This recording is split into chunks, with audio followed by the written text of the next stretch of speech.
The design of planned attacks on buildings inside the U.S. and how operatives were directed to carry them out.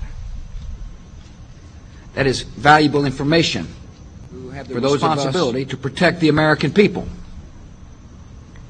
He told us the operatives had been instructed to ensure that the explosives went off at a point that was high enough to prevent people trapped above from escaping.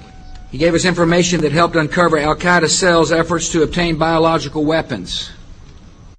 This is Building 7, a 47-story skyscraper that fell on the afternoon of September 11th. The government says that fire brought it down. However, 1,500 architects and engineers concluded it was a controlled demolition. Over 6,000 of my fellow service members have given their lives. And thousands of my fellow first responders are dying. I'm not a conspiracy theorist. I'm a structural engineer. I'm a New York City correction officer. I'm an Air Force pilot. I'm a father who lost his son. We're Americans, and we deserve... I lost my husband. My son. My uncle. My nephew. September 11th, 2001. Most people don't know a third tower fell that day. The government says fire brought it down. The collapse of World Trade Center 7 was primarily due to fires. I, along with 1,400 other architects and engineers, have found the government's conclusion to be physically impossible. Impossible. We need the truth about what happened that day. Go to rememberbuilding7.org. Why it fell, why it matters, and what you can do.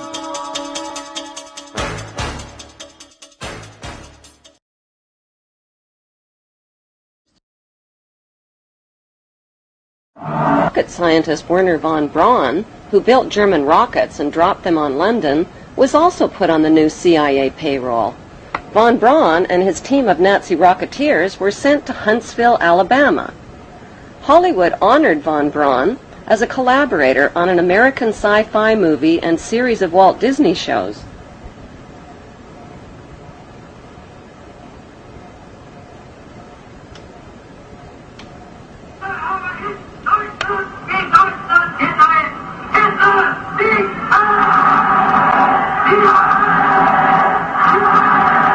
Let's take you back to 1958, 59, and I'm suddenly required to work with a Nazi. I grew up in World War II. Now, you couldn't expect me to suddenly have a great love for somebody that came out of Peenemünde and was firing rockets at the people in England and blowing them up. And furthermore, had been in Peenemünde where he had slave labor, etc. So how am I supposed to suddenly like that guy? The international banksters and the men who served them had won the American, Russian, and British versions of monopoly by seizing control of the Bank of England and the U.S. Federal Reserve, and by wiping out the Russian czars. But the ultimate goal of the banksters was to win the world game. Their devious game plan was to divide the world into two warring power blocks: the Western capitalist bloc, led by the United States, and the Eastern Communist Bloc, led by Russia. Their next move was to transfer atomic weapons secrets to their Russian Communist Bloc through Victor Rothschild, who was the ringleader in Britain's biggest communist spy scandal, and through J. Robert Oppenheimer, the Manhattan Project's leading atomic scientist. In September 1949, the Soviet Union exploded its first A-bomb. America's monopoly on atomic weapons ended after only 4 years. Now, both superpowers had the means to destroy the world. The next step was to stage a phony arms race and Cold War between their First World Capitalist Bloc and Second World Communist Bloc. Like sports teams, the U.S. and Russian superpowers needed recruits for their war games, so they forced new Third World members of the United Nations to choose sides. American Secretary of State John Foster Dulles warned Third World countries that you're either with us or you're against us.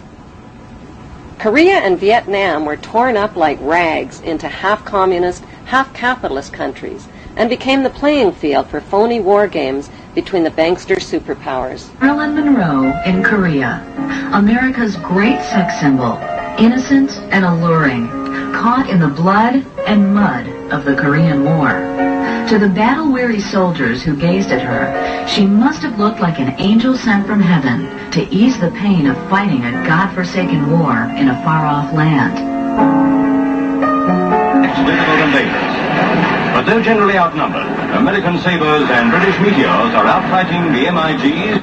The lives of 4 million Korean civilians and 33,000 American soldiers were sacrificed in the 1950 Korean War, bringing the banksters another step closer to world domination. Like Korea, Vietnam was split into North and South Vietnam and became their next target.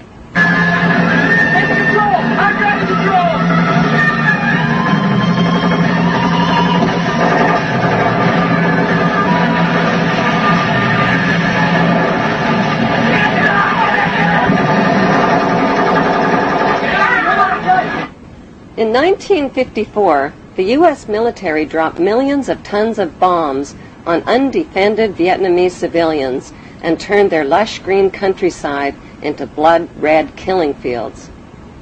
It was a butcherous campaign of terror, rape, torture, lies, and cover-ups.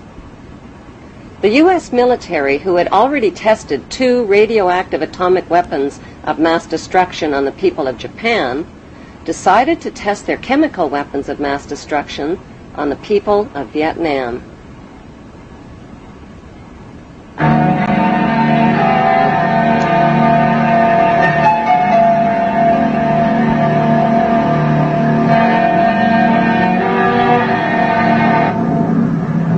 $70 million liters of chemical weapons of mass destruction were sprayed over the Vietnamese people, their water, and their countryside.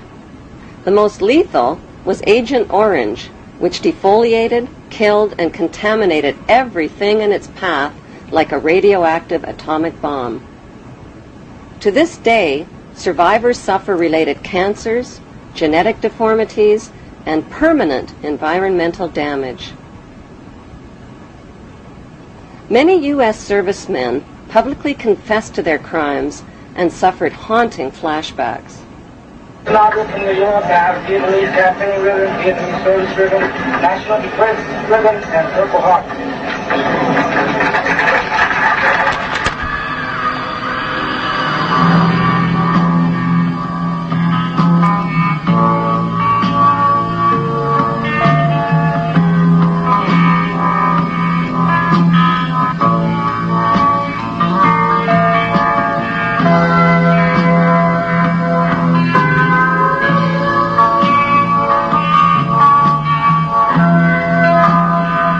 In spite of massive U.S. war protests, President Nixon increased America's military presence in Vietnam to 500,000 soldiers by 1969.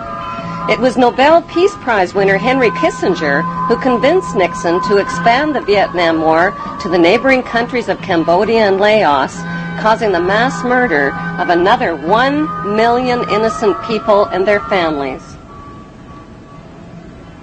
On May 4th, 1970, America got a wake-up call. 6 peaceful anti-war student demonstrators from Kent State and Jackson State universities were shot dead by U.S. armed guards, while dozens of others were wounded. The message came through loud and clear: the power of the U.S. military could turn its weapons on its own citizens.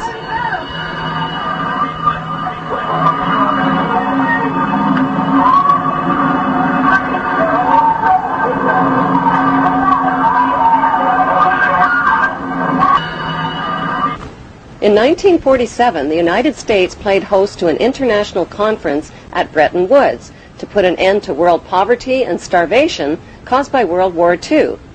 The idea was to give humanitarian loans to needy nations by creating a World Bank and an International Monetary Fund.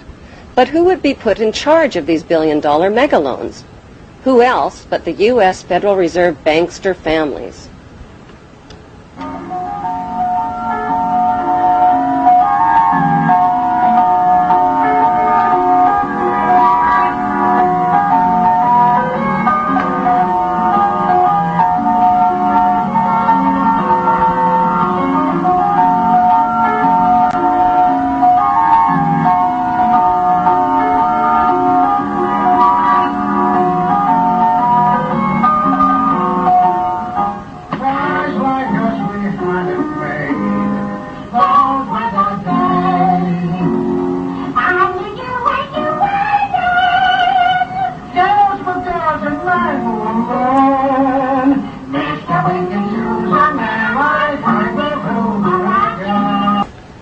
U.S. Federal Reserve banksters in charge of humanitarian loans is like putting pedophiles in charge of daycare centers.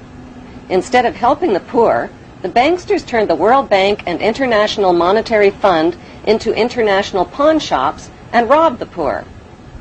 Just to qualify for a loan, desperate nations were forced to pawn their mines, forests, railways, power companies, and water systems and agree to over 100 loan conditions at loan shark interest rates.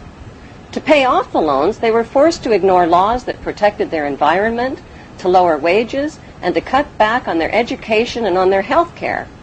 They were also forced to privatize and sell off their resources to crooked corporations like Enron. Lord Wakeham, the director of N.M. Rothschild & Sons, was on the audit committee of Enron and cooked the books and sucked billions from pension funds and investors before declaring bankruptcy. When poor nations were unable to pay their loans, they were given new loans to pay off the old loans. But these so-called bailout loans weren't about bailing out the poor. They were about bailing out and lining the pockets of loan underwriters like Citigroup and America's most notorious crooks and banksters. As desperately poor nations got more desperately poor, the filthy rich banksters got filthier rich, and God help anybody who got in their way. Davison Buddu, senior economist for the International Monetary Fund, resigned to, quote, wash my hands of the blood of millions of poor and starving people. When President John F. Kennedy tried to take back America by reviving U.S. government printed money, his head was blown off in a Dallas motorcade.